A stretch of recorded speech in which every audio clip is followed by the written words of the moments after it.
Halo, assalamualaikum warahmatullahi wabarakatuh. Jumpa kembali dengan Banyuwangi Official. Oke, selamat malam semuanya teman-teman ya. Jadi malam hari ini kita mau nonton lagi, yaitu tentang hari ulang tahun Partai Gerindra kemarin, yang dimana dihadiri oleh Bapak Jokowi.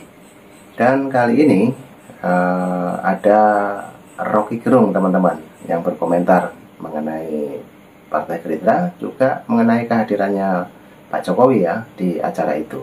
Oke, bagaimana videonya? Rocky Gerung berkomentar tentang hidup Pak Jokowi. Oke, lanjut untuk videonya kita play. Hidup Jokowi!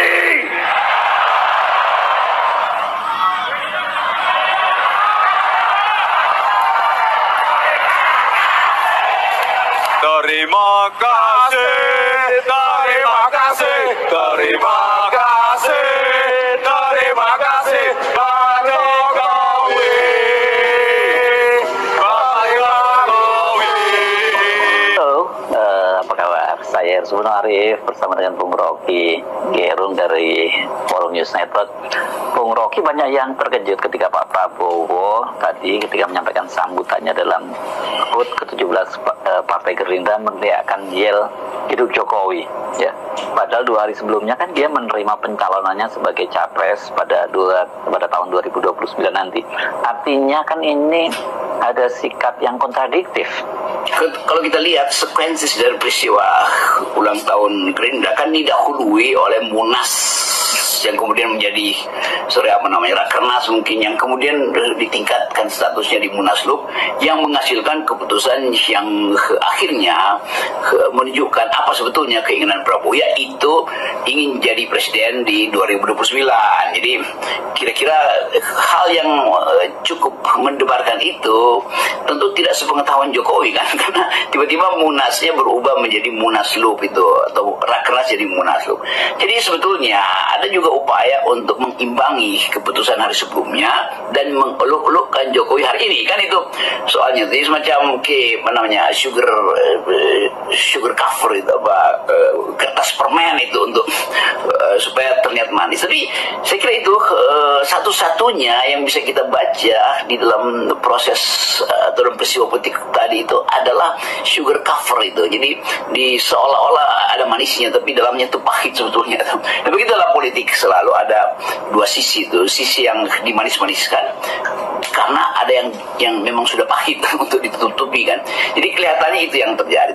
Tapi sekali lagi publik hanya menganggap, kalau kita baca netizen komentar itu, wah gila ya, kok segitunya tuh memujinya tuh, atau bahkan ada yang menganggap bahwa apa nggak berlebihan itu dalam keadaan kita lagi fokus pada upaya untuk melihat ekses dari kebijakan Jokowi yang menyebabkan kemelaratan. Ada berita anak di Cianjur umur 12 tahun itu akhirnya meninggal karena minum alkohol oplosan. Alkohol 70% dioplos dengan penyegar badan, lalu dia terlentang dan dia udah 3 tahun ada di jalan, dari umur 9 tahun. Itu adanya di Cianjur. Dan peristiwa itu peristiwa yang menunjukkan bahwa hak rakyat untuk memperoleh perlindungan negara itu tidak dijamin oleh atau tidak dilaksanakan oleh pemerintah kan. Jadi anak-anak jalanan ini yang kemudian diberi nama supaya agak keren itu the punks itu, Pak. Mereka yang menikmati kemerdekaan di jalan, sebetulnya itu adalah pelarian tuh. Jadi betapa banyak anak-anak yang terlantar, mereka yang sekolahnya juga berantakan dan masih harus dipotong anggarannya karena kesulitan ekonomi. Lalu orang bertanya, hidup Jokowi artinya Jokowi yang menghidupkan harapan, atau sebaliknya, hidup hari ini tidak ada harapan karena Jokowi membuat kebijakan ekonomi yang gagal itu. Di dalamnya ada Sri Mulyani yang tidak bisa menghitung impact atau mitigasi kalau terjadi kegagalan atau salah perencanaan kan. Jadi itu yang mestinya kita pahami dalam bentuk kontras. Ada puji-muji pada Presiden Jokowi, itulah hak Pak Prabowo tentu, tetapi hak rakyat untuk meminta keadilan itu atau menuntut kemakmuran itu tidak jangan ditukar tambah dengan dengan puji-pujian pada Presiden Jokowi yang menyebabkan ekonomi kita jatuh. Kita lihat seluruh parameter hari ini sepertinya ekonomi tidak akan membahagiakan. Kita lihat semua hal yang berhubungan dengan hak-hak masyarakat sipil untuk menilai dirinya sendiri akan bermutu di masa depan itu juga akhirnya punah. Kenapa? Karena sebagian besar mahasiswa Indonesia merasa tidak ada semacam sebetulnya tidak ada harapan untuk jadi sarjana, karena mungkin akan banyak orang tua yang memutuskan untuk tidak lagi bisa membiayai anak-anaknya karena akan ada kenaikan uang kuliah.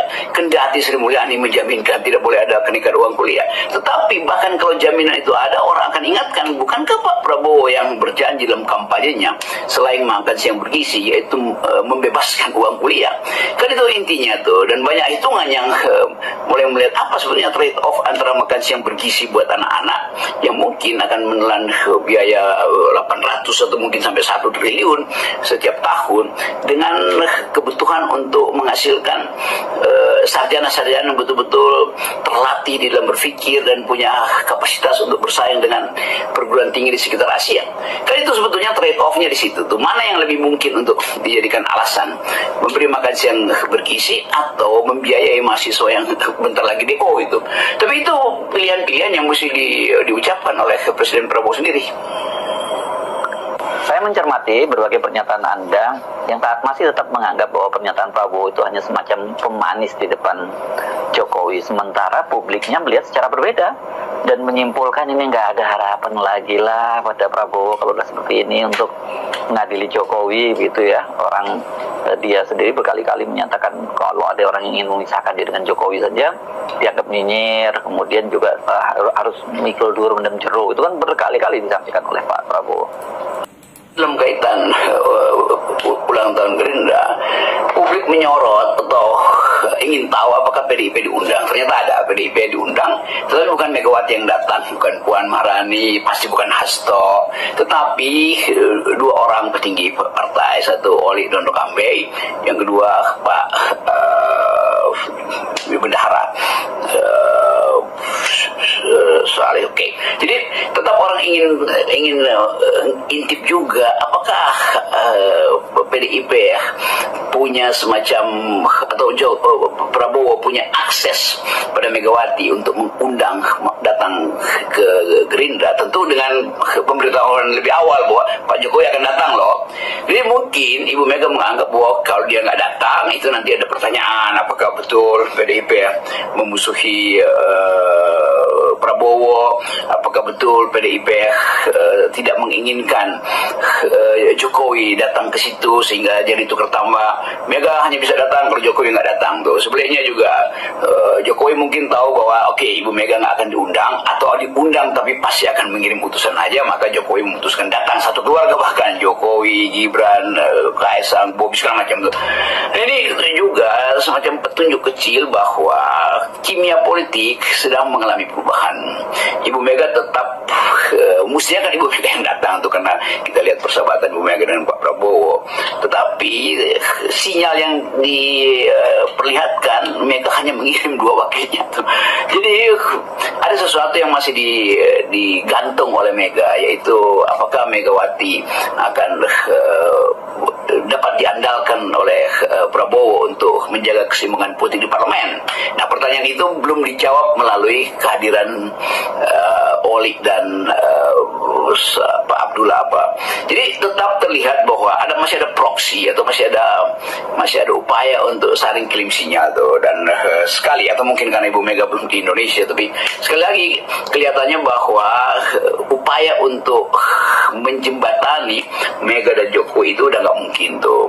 Nah, kalau itu sekarang tinggal kita coba membaca apakah Prabowo setelah ulang tahun Gerindra, setelah dinyatakan sebagai atau menyatakan diri sebagai calon presiden 2009, akan bikin bukan sekedar kautus call tapi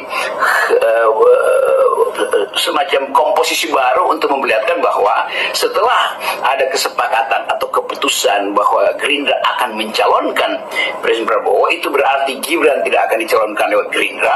Setelah Kim Plus juga menyatakan mencalonkan Prabowo, itu berarti Gibran tidak akan dicalonkan oleh Kim Plus, maka keputusan itu mungkinnya akan dibawa sebagai pesan politik untuk negosiasi dengan Ibu Mega.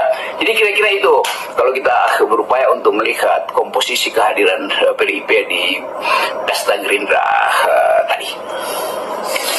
Nah, selain memuji Jokowi, Pak Prabowo juga secara khusus itu memuji itu juga Bu Megawati ya. Padahal Bu Megawati tidak hadir, tapi ada dua petinggi PDIP yang hadir, yakni Oli Dondo Kambe dan Said Abdullah. Bagaimana kita membacanya, Pak Prabowo memainkan kartu-kartu kedua tokoh yang sedang berseteru ini? Ya, saya akhirnya dapat kiriman video situ, potongan itu yang menunjukkan betapa Pak Prabowo dengan gegap gempita bahkan mengulang-ulang slogan itu, hidup Jokowi. Oke, kita ngerti itu sebagai satu peristiwa politik, dan tentu di dalam rumus basa-basi politik, seseorang yang diundang secara khusus dia mesti dapat semacam standing applause itu, dimuliakan itu kan, itu mungkin gairahnya berlebihan, maka diulang oleh Pak Prabowo, hidup Jokowi. Ya, tetapi kemudian kita coba bandingkan dengan fakta bahwa proyek-proyek Jokowi dibatalkan oleh Prabowo. Jadi kita lihat itu sebagai psychological balancing gitu kan, menyeimbangkan psikologi, karena tentu Pak Prabowo mengerti bahwa Pak Jokowi akhirnya harus dibuat mengerti bahwa ini dua kali kalimat yang mirip ya, bahwa anggaran tidak cukup. Tetapi untuk mengatakan kenapa tidak cukup anggaran untuk membiayai makan siang gratis, itu bukan pertanyaan pada Prabowo, itu pertanyaan yang udah dijawab oleh Tempo misalnya tuh di dalam bocor alus atau pikiran Tempo, bahwa itu disebabkan karena kekurangan anggaran disebabkan oleh salah perencanaan di awal pemerintahan Pak Jokowi dan berlanjut di mana Pak Jokowi yang ketika masih presiden di akhir 2024 menyusun anggaran untuk 2025 bersama dengan Sri Mulyani dan tidak menghasilkan output. Artinya anggaran yang disusun itu tidak berhasil dikumpulkan. Dari mana penerimanya? Kan penerimaan pajak itu cuma sekian, mungkin 30% atau 40% dari yang diproyeksikan. Jadi kelihatannya memang karena kesalahan pengaturan anggaran, maka publik ribut bahwa ini semuanya gara-gara Jokowi. Nah, untuk membalance ke tatapan publik itu, ya Pak Prabowo dengan lihai mengatakan hidup Jokowi itu, walaupun rakyat tahu ya hidup apa, loh hidup kita jadi susah justru di era Jokowi, dan impactnya itu masih ada sekarang. Jadi begitu cara membaca peristiwa pidato Pak Prabowo yang berapi-api di ulang tahun Gerindra hari ini. Nah, kita mau coba melihat apa sebetulnya yang disembunyikan di dalam slogan-slogan semacam itu. Nah, bagian-bagian yang bisa kita baca yaitu hiruk pikuk yang pasti ada semacam orkestrasi. Oke, nanti kalau diteriakkan hidup Jokowi, maka ucapkan lebih keras lagi hidup. Ternyata lemah, maka diulang oleh Pak Prabowo sekali lagi kurang keras. Jadi sebetulnya begitu cara membaca politik dari sudut pandang psikologi masa itu kira-kira. Nah, balik ke soal teriakan hidup Jokowi yang disampaikan oleh Prabowo, pasti akan banyak muncul tafsir soal ini ya, karena tuntutan adili Jokowi itu kan ini kelihatannya udah nggak bisa dicegah lagi. Ini bahkan mungkin malah akan ini gara-gara Pak Prabowo ini malah akan semakin marak ini di berbagai kota di Indonesia. Ya, tapi pasti yang paling menarik untuk dibahas minggu ini di banyak talk show adalah teriakan Prabowo hidup Jokowi itu menimbulkan analisis panjang. Apa di belakang itu ada satu psikologi yang agak ajaib di situ. Bukankah kedudukan Presiden Prabowo itu harusnya lebih memperhatikan orang bilang, kenapa nggak bilang hidup rakyat atau hidup masa depan itu. Jadi terlihat bahwa ada peristiwa yang bisa kita intip dari luar. Ada kegelisahan pada Presiden Prabowo untuk tidak menyebutkan, kalau tidak menyebutkan Jokowi, karena Jokowi memang hadir di situ. Jadi mungkin mungkin ada semacam kesepakatan supaya Pak Jokowi itu dibungkus dulu untuk menghindari berbagai macam kritik netizen yang diarahkan pada Jokowi hari-hari ini. Jadi kelihatannya balancing itu yang dia sudah dilakukan oleh Presiden Prabowo. Tetapi publik tetap menganggap bahwa kelihatannya ada yang kurang well established itu, kurang terduduk dengan baik itu, karena berlebihan itu ucapan hidup Jokowi. Sementara poster-poster di hampir semua kota besar di Jawa itu tulisannya belum dihapus, yaitu adili Jokowi.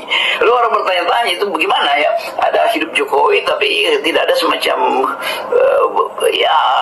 perintah atau dalam tanda petik untuk menghilangkan atau menghapus viral-viral grafiti atau tulisan-tulisan satir tentang Jokowi, yaitu adili Jokowi. Jadi kita mulai melihat bahwa antara hidup Jokowi yang diucapkan dengan lantang oleh Presiden Prabowo di dalam kontras dengan adili Jokowi yang pasti adalah semacam pikiran masyarakat sipil, pikiran dari universitas, pikiran dari LSM, pikiran dari petani, pikiran dari nelayan. Nah, ini yang mungkin bisa kita jadikan bahan percakapan nanti minggu depan di banyak talk show.